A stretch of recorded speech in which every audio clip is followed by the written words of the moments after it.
Please listen to my story before you judge me. 10 years ago, I met my husband. When I introduced him to my family, they weren't in support of us getting married because in my place, we don't marry outside our tribe. I insisted and followed my instincts. He came with some people and paid my bride price. We were blessed with 2 girls. After the birth of my second child, I insisted that I visit his village to see his people.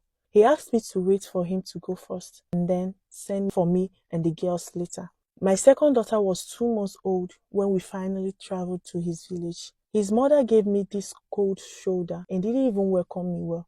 My husband left I and the kids in the village to stay with his mom. Sometimes she would tell me that my husband didn't send any money, therefore no for I and the kids. I used to fetch water for people and get paid in order to put food on the table for my kids. One day, I asked his mother why she's treating us the way she does. She told me that she is not in support of her son marrying a second wife. Second wife?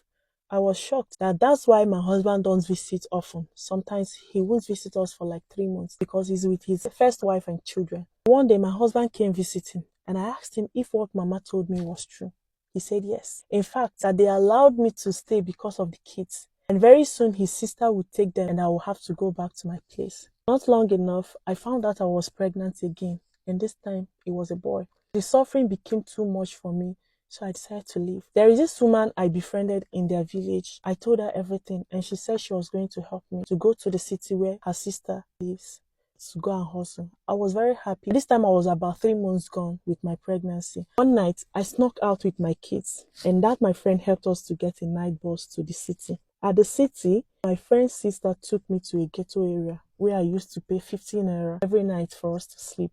In the morning, I will take my kids under the bridge and keep them there while I go hug gala, pure water and drinks.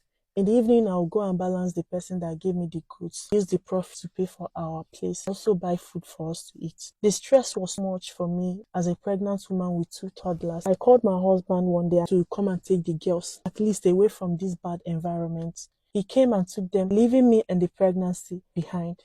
After I gave birth, I called him that I want to see my children. He told me that I can never see those kids in my life again. He said if I continue disturbing him, he's going to teach me a lesson. My husband took my kids to his sister. The younger one stayed with her, while my first daughter was sent as a housemaid to someone who maltreated her so bad that it affected her mental health. Up till now, the trauma still haunts my daughter.